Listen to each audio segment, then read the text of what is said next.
Praise the Lord. आप सभी को जय मसीह की। एक बार पुनः मैं आप सभी का स्वागत करता हूं और इस समय मैं आपको एक छोटा संदेश बताना चाहूँगा एस्तेर के उपवास के विषय में। एस्तेर रानी, एस्तेर की पुस्तक में हम उसका वर्णन पाते हैं। 4 अध्याय 15-16 वचन को जब आप पढ़ेंगे तो वहाँ पर जो है वो एक भयंकर उपवास रहती है और उपवास में जो है मैं आपको 8 बातें जो है जल्दी जल्दी से बताऊंगा। पहली बात, 5 अध्याय 2 पद में जब हम पढ़ते हैं तो लिखा है कि वो उपवास के साथ जब राजा के पास गई तो राजा जो है उसको देखकर प्रसन्न हुआ।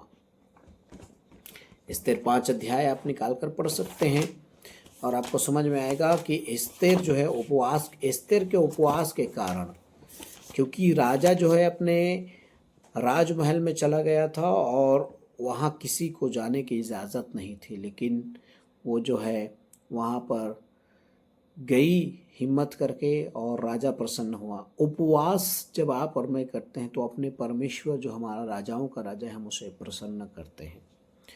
दूसरी बात, 4 अध्याय 16 वचन के अनुसार सारे इजरायली जो है मृत्यु के कगार में हैं और जो मृत्यु के दंड में पाए जाते हैं उसको जो है वो बचा पाई। 4 अध्याय 16 पद में एस्तेर के इस वचन को हम पढ़ सकते हैं।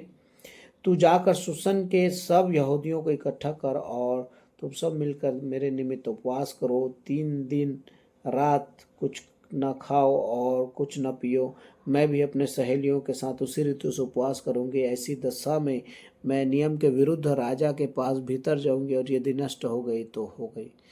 खुद मरने से नहीं डरी, वरन वो राजा के पास चली गई, मृत्यु दंड से खुद बची और दूसरों को भी बचाई। तो उपवास आप रहते हैं तो आपके ऊपर से दंड निकल जाता है, आप दंड से बचते हैं स्वयं और दूसरों को भी बचा पाते हैं। दूसरी बात ये पूरी हो गई। तीसरी बात हम पढ़ते हैं 6 अध्याय उसके 10 और 11 वचन। हम जानते हैं मोर्दकै उसका चाचा था और रिश्ते में वो उसे पिता मानती थी आत्मिक रूप से, क्योंकि वो उसकी गोद ली हुई बेटी थी। अब यहाँ पर हम जानते हैं कि मोर्दकै जो है राजा के जान को बचाया था, लेकिन उसको कोई भी लाभ नहीं हुआ था। लेकिन राजा एक दिन सो नहीं पाया और उसे ये बातें पता चली कि कुछ तो हुआ है। तब उसने अपने पुस्तकों को खुलवाया, तब पता चला मोर्दकै नाम का एक व्यक्ति ने उसको बचाया था। फिर वो मोर्दकै को जो है सम्मान प्राप्त मिला। वो जो हामान ने कहा कि उसको उसके पास एक राजा का घोड़ा होना चाहिए, राजकीय वस्त्र होना चाहिए और सारे राज्य में वो राजा के बाद दूसरा व्यक्ति होना चाहिए और उसके आगे ढिंढोरा पिटवाना चाहिए। सोच रहा था हामान मेरे लिए है, लेकिन उपवास स्थिर कर रही है, इस कारण से उसके परिवार के प्रति परमेश्वर ने सम्मान दिया। देखिए, उपवास रहते हैं तो परमेश्वर आपसे प्रसन्न होता है। दूसरा, उपवास रहते हैं तो परमेश्वर आपको बचाता है दंड से और आपके परिवार, आपके रिश्तेदार लोगों को बचाता है। तीसरी बात, जब आप उपवास रहते हैं तो उपवास के कारण जो है आपके परिवार के सदस्यों को भी परमेश्वर मान सम्मान और बड़े बड़े पद देता है। आपके बच्चे अच्छे पढ़ेंगे, वो डॉक्टर, इंजीनियर, वकील, कलेक्टर और बड़े बड़े पदों में जाएंगे। इसलिए आपको उपवास करना बहुत जरूरी है इन विषयों को लेकर। चौथी बात, भोजन दान करना। 5 अध्याय उसके 4 वचन में लिखा है, एस्तेर ने कहा यदि राजा को स्वीकार हो तो आज हामान को साथ लेकर उस भोज में आए जो मैंने राजा के लिए तैयार किया। देखिए, एस्तेर खुद उपवास है लेकिन दूसरों को राजकीय भोजन करा रही है। यह होता है तरीका उपवास करने का। आप उपवास रहें लेकिन आपका भोजन जो बच गया, सब्जी का पैसा बच गया, जो चावल दाल बच गया, उसका क्या करते हैं आप?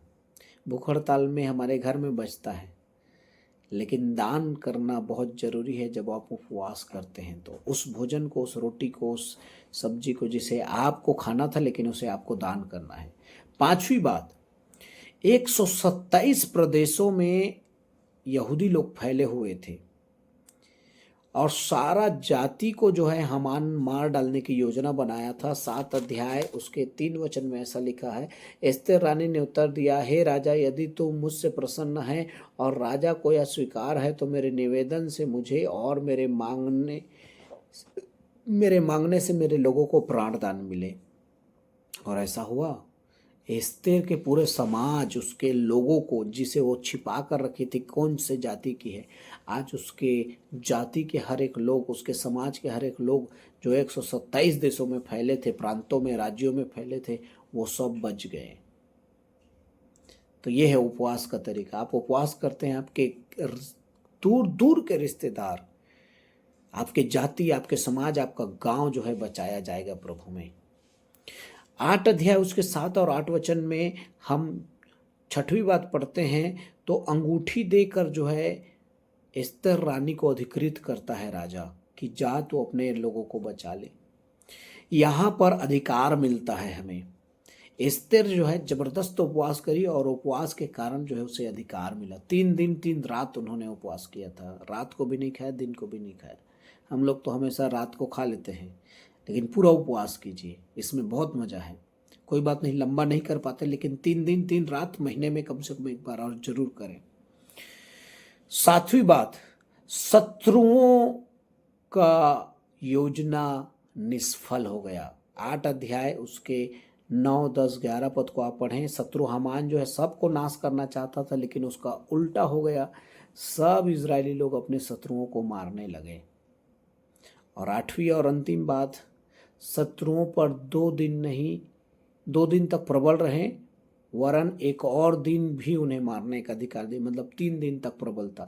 3 दिन उपवास किया, लेकिन 3 दिन तक परमेश्वर ने अपने शत्रुओं पर उन्हें विजय दिया है। 9 अध्याय 1 पद, एस्तेर 15 पद, 16 और 17 पद आप पढ़ लीजिए।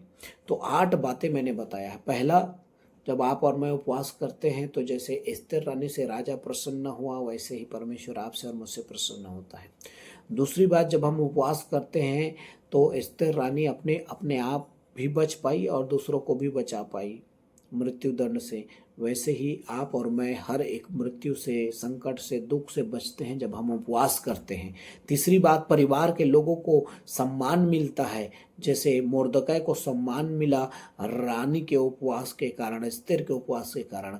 चौथी बात, आप भोजन को अवश्य दान करें। 5वीं बात, आप जब उपवास करते हैं, भोजन दान करते हैं, तो आपके जातियों का, आपके परिवार का, अपने समाज का, आपके घराने का भी उद्धार होता है, वे भी बच जाते हैं। 6वीं बात, जब उपवास रहते परमेश्वर आपको अधिकार देता है, आपके सामर्थ्य को परमेश्वर दुगुना करता है।